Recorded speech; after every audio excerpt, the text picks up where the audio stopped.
नमस्कार दोस्तों, इस वीडियो में हम बात करने वाले हैं लॉयड्स इंजीनियरिंग वर्क्स लिमिटेड के बारे में। 74.40 के प्राइस पे ट्रेड कर रहा है। आज मार्केट में बहुत छोटू सा डाउन मूव मिला है, काफ़ी फ्लक्चुएशन देखने को मिली है आज इस स्टॉक में। 0.03% का डाउन मूव मिला है। मार्केट कैप 10,000 करोड़ से ऊपर है। स्टॉक का पी इंडस्ट्री पी से काफ़ी ज़्यादा ऊपर है। अभी के लिए इसको मिला था golden cross, and golden cross हमें मिला है आज ही। बेसिकली गोल्डन क्रॉस मिला है। पी रेशो 1 के टाइम स्पैन पे मीडियन से मीडियन इसका आई थिंक 83 के आसपास है, एंड पी 106.20 के आसपास है। बहुत ज़्यादा ऊपर नहीं है, हालांकि चार्ट में काफ़ी ऊपर हमें यहाँ पे नज़र आ रही है। अभी के लिए शेयर होल्डिंग पैटर्न का जो है वो हम डिस्कस कर चुके थे पुरानी वीडियोस में। तो आगे हम इसके चार्ट पे, कल मैं due to some reason video नहीं बना पाई क्योंकि इस पे हम ऑलमोस्ट रोज़ वीडियो बनाते हैं। तो एनीवे आज की कैंडल का अगर हम देखें तो सबसे पहले तो आज शॉर्टर्स का बहुत दबाव रहा है मार्केट में। एंड निफ्टी की बात यहाँ पे करें तो चलते हैं निफ्टी के चार्ट पे। निफ्टी की बात करें तो निफ्टी का ये इसका कलर चेंज कर लेते हैं सो दैट हमें क्लियरली दिखे। ओके, तो यहाँ पे हमें थोड़ा सा दबाव ज़रूर देखने को मिला है, और आज निफ्टी ने 0.35% का डाउन मूव दिया है। फ्लक्चुएशन बहुत देखने को मिली है। ओपनिंग तो इसकी कल ऊपर रही थी, बट सैडली ये ऊपर सस्टेन नहीं कर पाया। अभी के लिए जो हम लेके चले थे इसकी रेजिस्टेंस, एक तो 25,343 की थी, ये नीचे की है। ऊपर की जो रेजिस्टेंस थी, जो अभी सपोर्ट बन चुके हैं, 25,446 के आसपास का था, एंड उसको ब्रीच ये जरूर कर गया था, सस्टेन उसके ऊपर किया है। तो यहाँ पे हालांकि मैं थोड़ा सा ये लेके चलूँ कि सपोर्ट है, थोड़ा सा ग्लोबल न्यूज़ का फर्क पड़ता है और वो देखने को मिला है। अभी के लिए ये जो है ये रेजिस्टेंस जोन है, अगर नीचे आता भी है तो इस रेजिस्टेंस के पास ये फंस सकता है, और अगर यहाँ से रिवर्सल ले लेता है तो बहुत अच्छी बात है। बट यहाँ पे चैनल को अगर हम देखें तो अभी भी इसके पास गुंजाइश है थोड़ी सी एंड तक जाने की, बट लेट्स सी कि क्या देखने को मिलता है। तो चलते हैं अपने स्टॉक पे। स्टॉक पे आज हमें मिला है हैमर, एंड ये हैंगिंग मैन का काम कर सकता है। वैसे भी अगर आरएसआई को देखें तो 75.71 पे है। वीकली आरएसआई एक बार चेक करते हैं।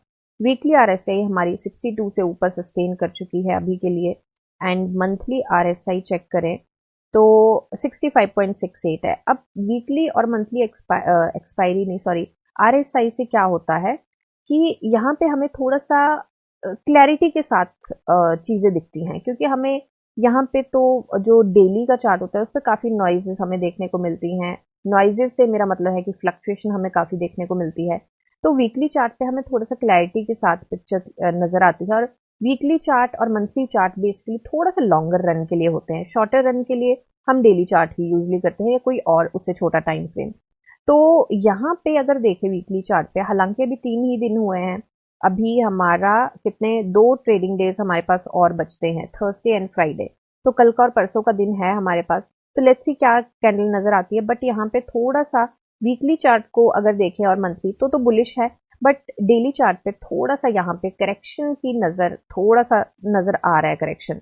आरएसआई को देखें तो आरएसआई भी उसी पॉइंट के आसपास है जहां से थोड़ा सा करेक्ट होता है। दूसरा, ये वाला जो अगर करेक्ट होता भी है तो मुझे लगता है कि बहुत ज्यादा नीचे तो नहीं जाएगा। ये रेजिस्टेंस हमारी जरूर है, जो सपोर्ट है अभी 70.93 का, मतलब 71 के आसपास का। उम्मीद तो करते हैं कि इसके नीचे नहीं जाएगा। आज शॉर्टेज ने डोमिनेट करने की कोशिश करी, बट उतना डोमिनेट नहीं कर पाए। बट यस, ये चीज जरूर है कि यहाँ पे लिक्विडिटी जरूर है। यहाँ पे शॉर्टेज आ चुके हैं, एंट्री हो चुकी है शॉर्टेज की, सेलर्स आ चुके हैं। तो मुझे लगता है कि यहाँ पे ट्रेलिंग स्टॉप लॉस के बिना तो बिल्कुल नहीं चलना चाहिए। एंड दूसरा ये है कि फ्रेश एंट्री की अगर बात करें तो फ्रेश एंट्री तो थोड़ा संभल के बनानी चाहिए। अब यहाँ पे बीएससी पे कल काफी सारी न्यूजेज आई थी, तो एक बार उस पे चलते हैं बीएससी पे, फिर हम चलेंगे चार्ट पे। 20% का इसका प्राइस बैंड है। बहुत अच्छी बात है कि ये अपर सर्किट नहीं लगा रहा, या कोई बहुत बड़े बड़े 10% से ऊपर के मूव नहीं दे रहा, सो दैट हमारा जो ये प्राइस बैंड है वो थोड़ा सा स्टेबल रहेगा। अभी यहाँ पे काफी सारी न्यूज़ आई हैं, तो मैंने कुछ, क्योंकि रिपीट हुई है न्यूज़, तो 3 न्यूज़ मैंने निकाल के रखी है। यहाँ पे सबसे पहले तो ये है कि कुछ रेजिग्नेशन हुई हैं, कुछ अपॉइंटमेंट्स हुई हैं, ठीक है।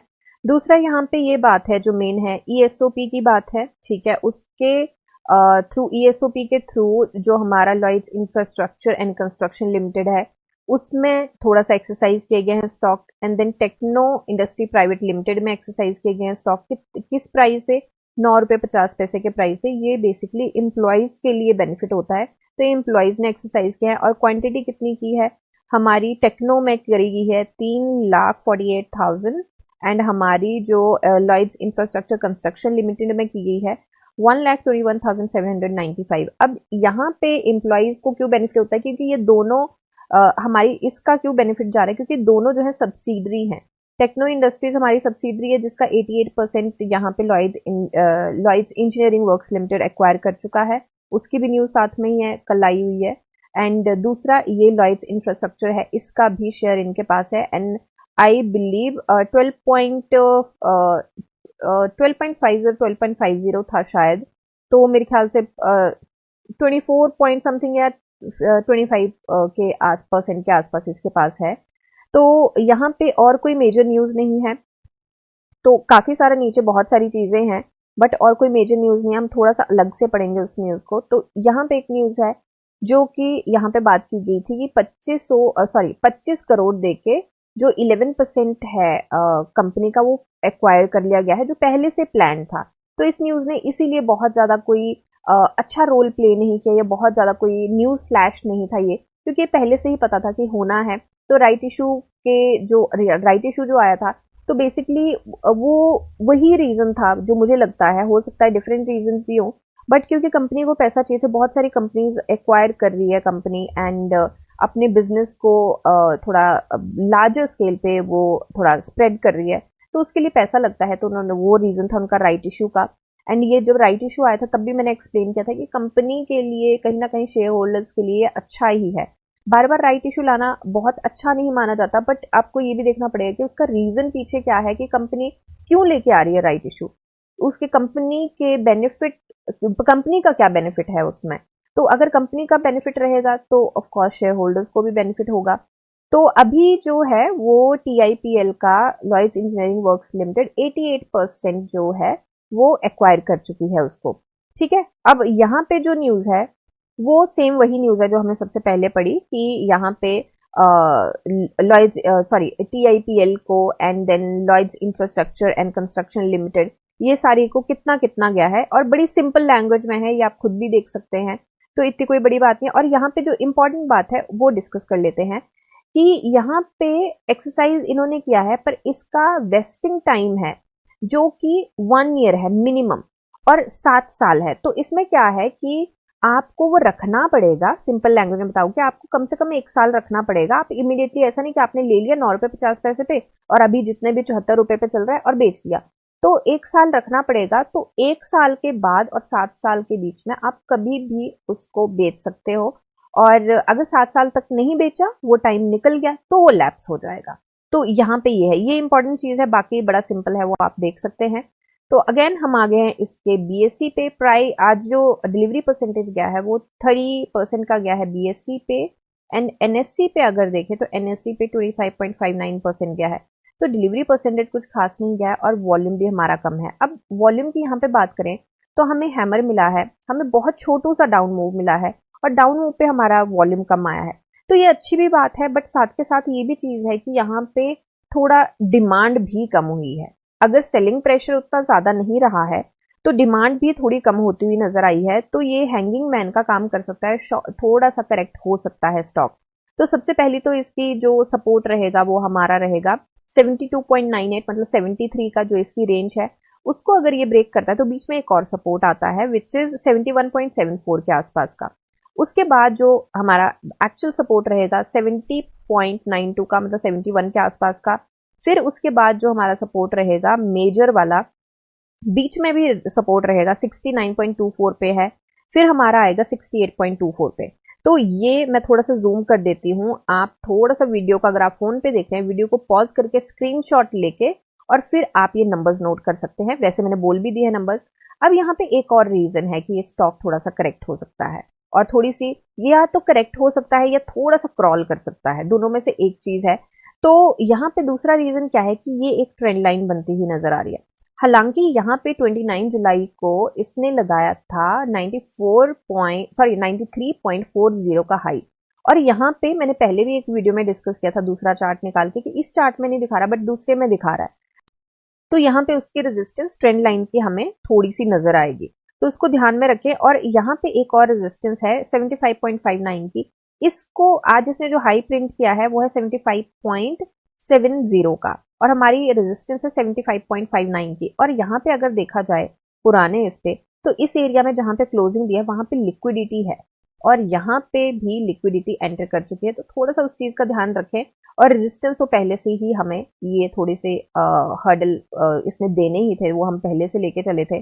तो अभी के लिए थोड़ा सा संभल के चलें। और फ्रेश एंट्री की बात करें तो फ्रेश एंट्री पहली बात तो ये है कि अब कोई पता नहीं किस दिन इसने निकलना है, तो ये ट्रेंड लाइन मुझे लगता है जैसे ही ब्रेक होगा तो उसके बाद हमारी फ्रेश एंट्री काफी अच्छी बनेगी। और दूसरी बात ये भी है काफी इंपॉर्टेंट, जो हमारे पिवट पॉइंट चेंज हो चुके हैं, तो ये अभी अपने पिवट से ऊपर है और रेजिस्टेंस 1 से नीचे है, तो रेजिस्टेंस 1 की भी हमें थोड़ी से हिकअप यहाँ पे देखने को मिलेगा।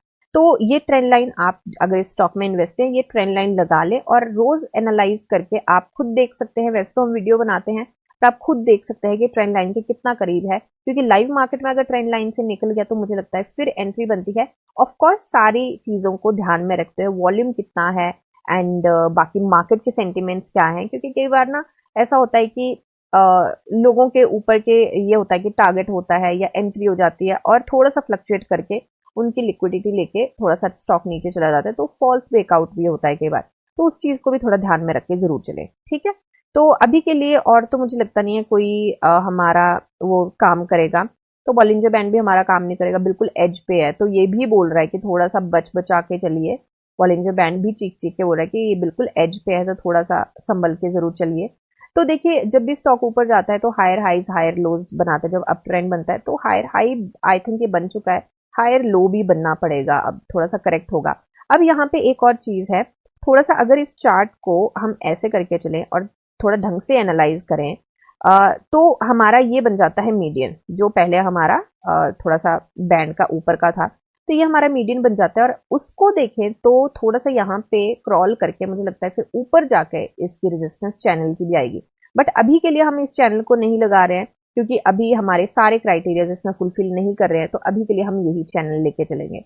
ठीक है, तो ये मेरी एनालिसिस है, कोई बाई एंड होल्ड की रिकमेंडेशन नहीं है। मिलते हैं नेक्स्ट वीडियो में, तब तक के लिए शुक्रिया एंड हैप्पी इन्वेस्टिंग।